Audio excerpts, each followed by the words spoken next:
Hi, and in this video, I'm going to share 5 reasons that a man isn't emotionally investing in you and what you can do to open his heart.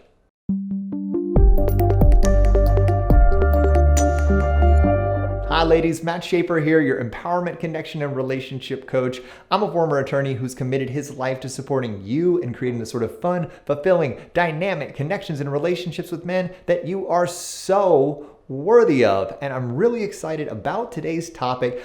I'm going to share 5 of the most common reasons that men aren't able or willing to emotionally invest in women. And you've probably encountered at least one or more of these in your own dating and relationship. So this is going to be a great conversation. I'm going to give you some great tips that are going to help you shift the man in your life or the men that you're seeing to become more vulnerable and connected to you, right? I do this with my clients and students all the time. But before we dive into it, take a second, hit that little subscribe button, and don't forget to click that link in the comments and caption. I've created some great training that's going to make a huge difference in your connections and relationships with men. And ladies, be sure to sound off in the comments throughout this video because I want to hear what are the most common things that you find in the men that you're dating that keep them from really getting emotionally connected with you, right? What are things that I didn't address? What are the common patterns that you've experienced in your dating and relationships? Really powerful conversations happen in the comments, and I'd love for you to be part of it. So here's the situation. You've been dating a guy for a little while, and he is fantastic on paper.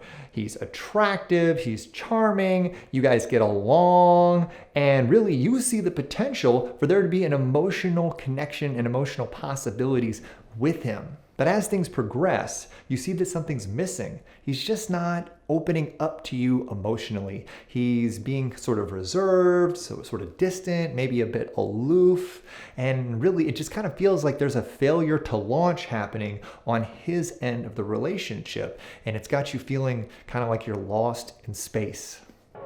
Houston, we got a problem. This guy's stuck in an emotional black hole, and I don't know what to do about it. I'm gonna need some support. Do you copy? And I know how frustrating that feels and how easy it is to blame yourself when it happens. But the interesting thing is, it usually has a lot more to do with him and maybe some of the dynamics between the two of you. So let's go through 5 of the most common reasons that men emotionally check out of a relationship or never check in to begin with, and what you can do in each situation to give yourself the best chance of creating lasting love with the man you're with. And the first reason a man won't emotionally invest in you is if he's not in an emotionally available space in his life. An important rule to remember here is that men are single focused. We are really only good at really giving our full focus to one thing at a time. And a lot of men have created a narrative or a story that in order to really be able to focus on a woman in a relationship in a deep emotional way, that we need to have achieved a certain level of success in our career or our professional life. And until we've done that, we're going to be predominantly focused on that. And a lot of times we're not going to be fully emotionally available to really explore deep emotional relationship with women. And the other side of that belief is a fear that men have that if they do get emotionally invested in someone before they've built their empire, that it's actually going to distract them and undermine their ability to achieve that success in their work. And an easy way to recognize if a man is in this space is anytime that the conversation starts getting emotional or you start maybe asking where the relationship is going, he immediately deflects by talking about his career, talking about all these responsibilities. He basically starts rattling off his to-do list for you or his vision for his life. That's his sort of indirect way of letting you know that this is his main priority right now. So what do you do if a man has this belief? Well, since a lot of this issue is based in that he has predicated his worthiness and his value in relationship on his achievement, the best thing you can do is to acknowledge him for everything that he's created and for where he's at right now. This is the perfect way to show him that he's already enough for you and that he's 100% worthy of being in a great relationship in the present moment. Also, emphasize to him through the way that you show up when you're out on dates that you want to have fun and explore relationship with him, and that you are not looking for a serious long-term commitment early on in dating. Remember, men are looking for love and connection to bloom organically as they get to know a woman. And few things turn a man off more than feeling like he's at a baby daddy interview. Hi, I'm here on this date to apply for the position of father of your children. So let's go ahead and dispense with the small talk and get down to business. I'll go ahead and share where I see myself in 5 years, what my goals are for my career, as well as if I want to have kids, and if so, how many, and maybe even potentially what their names would be. And I've also brought my resume here so you can see my past career history, as well as a list of references from ex-girlfriends as well as family members, so you can judge my character. Sound good? Ladies, it's not sexy or fun for guys. And the second reason a man may not be emotionally available is that he's got unresolved emotional trauma from his past relationships. And this is a big one that rarely gets addressed, especially by the men who have experienced it. And while some men like to project that they're not emotional beings or that they're somehow immune to being hurt, nothing could be further from the truth. Many men get deeply hurt in their relationships with women, and it can look a lot of different ways. Being verbally abused, being cheated on, being dumped in an abrupt and hostile manner, or even being sexually shamed by women that they've been with, right? Which can be especially traumatizing to men because for a lot of men, touch is a primary love language and one of the fundamental ways that we express emotion to women. And because emotional pain and vulnerability is shunned because it's seen as weakness by most men, and we have no healthy outlets to process these wounds, we tend to internalize them and subconsciously create a story that emotional vulnerability and emotional intimacy equals pain. And guess who gets the grand prize for all that unresolved trauma? Yep, you guessed it, you, his next potential partner. So how do we recognize if a man has unresolved emotional trauma? Well, it will often show itself as a sudden trigger whenever you accidentally stumble over one of these trauma tripwires, which will lead to him becoming very reactive or projecting into you in the situation. For example, if he's got past trauma around vulnerability and you share lovingly how you feel about him, it might lead to him lashing out at you, getting defensive, or even just shutting down altogether. Or if he's got sexual intimacy trauma, he might have regular performance issues or not even want sex, right? He might have a hard time initiating with you. So what to do if a man has this emotional trauma from his past relationships? Well, this brings up another golden rule that just as you are craving physical safety from the masculine is craving emotional safety from you. So the biggest thing to do if a man that you're seeing is struggling with emotional trauma is to do and say whatever it takes to make him feel emotionally safe around the experience that wounded him. For example, telling him how good it feels when he's vulnerable and how much you love hearing what's in his heart, no matter what it is. That sort of unconditional openness will really help him feel safe in sharing his pain with you, which will help him process it, and it'll bring y'all so much closer together. And the third reason a man isn't emotionally investing in you is that you aren't speaking each other's love languages. Now, you've probably heard me and other coaches talking about love languages in our other videos, so I'm not going to go too deep into it here, but basically there are 5 primary love languages: touch, words of affirmation, quality time, acts of service, and gifts.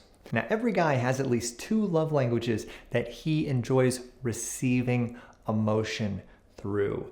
And if you're not speaking the way that you feel and your feelings about him in love languages that he understands, then it's going to be like you're speaking to him on a frequency, like a radio frequency, that he can't pick up. And another common mistake is projecting your love languages onto him and assuming that he needs the same sort of emotional communication that you do. For example, if your primary love languages are acts of service and gifts, and because of that you bake him a delicious pie, when his primary love language that he enjoys receiving is physical touch, then while he may enjoy the pie, you're actually leaving him pretty emotionally isolated and feeling misunderstood. And here's a little love language pro tip for you ladies. You want to know how men are like dogs? Well, they both love being pet. Yep, touch is a primary love language of most men. So if you're in doubt about what a man's love languages might be, go ahead, give him a pet, and see how he responds. And the fourth reason a man isn't emotionally investing in you is that you have conflicting attachment styles. Now, I'm not going to go too deep into attachment styles, but I do go very deep into them in my love course. So if you want to get on the wait list for that, click the link in my description. I've got a link to it. You can sign up there. But basically, attachment style falls into three distinct categories. There's secure attachment style, which is 50% of all adults. Then there's anxious attachment style, which is about 25%, and then avoidant attachment styles, which is the other 25%. And if you're unsure what your attachment style is, there are plenty of great tests online. I highly recommend you Google it, and you can take one of them there. So what do I mean when I say conflicting attachment styles? Notice that I didn't say different attachment styles. Partners can have two different attachment styles and still have a deep, emotionally connected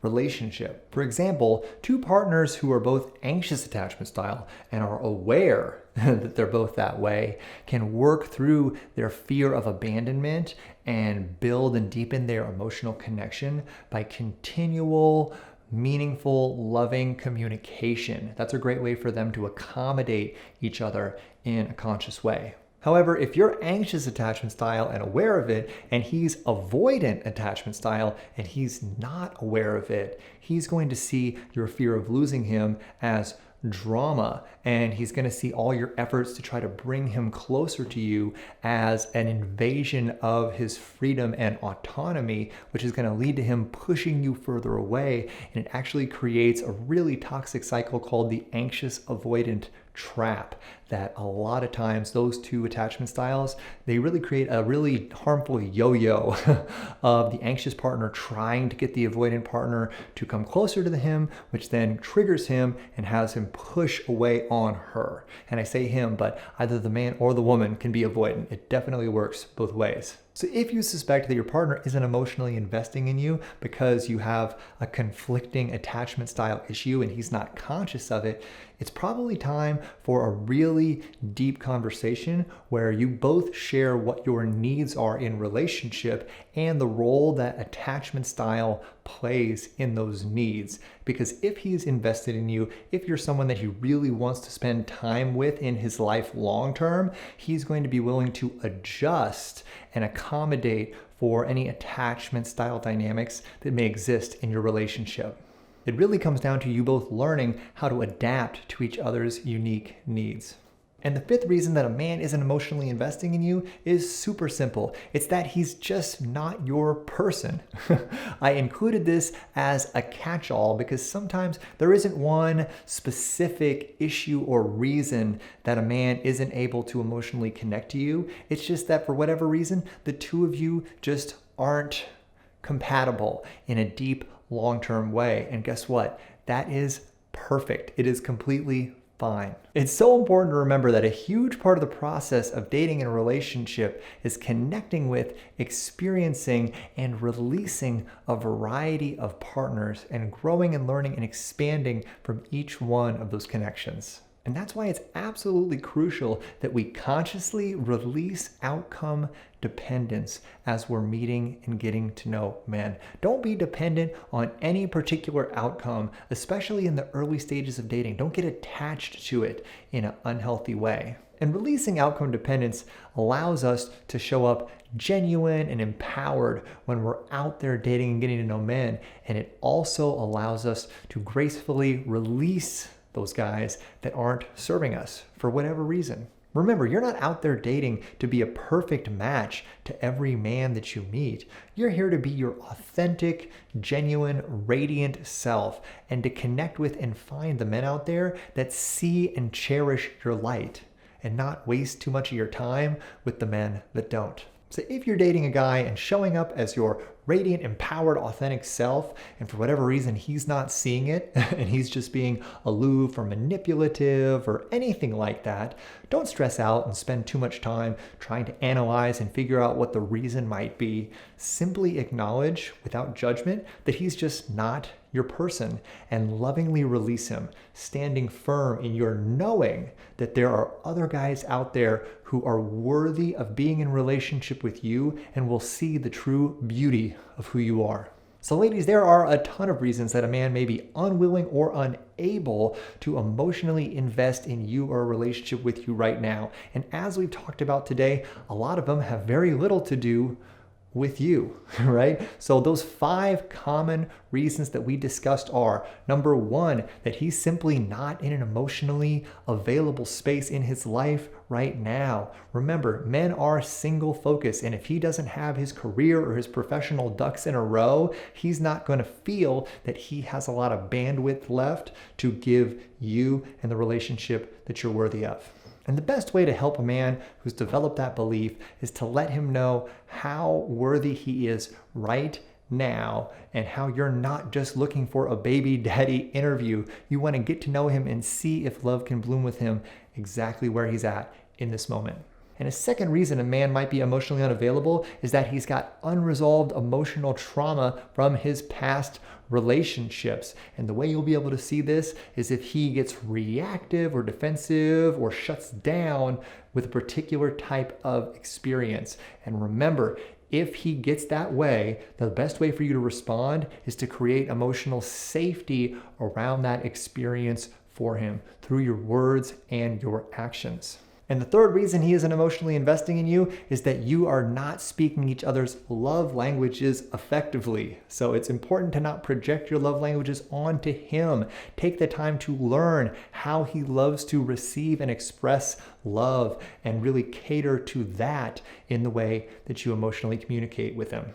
And the fourth reason he's not emotionally available is y'all have conflicting attachment styles. Notice I didn't say different attachment styles. You can be different attachment styles, but if one or both of you are not conscious of each other's attachment styles and are not accommodating for them, it is going to create conflict in relationships. So have that deep talk about each other's needs and the role that our attachment style plays in those needs so that you two can meet each other in a way that's really fulfilling for both of you.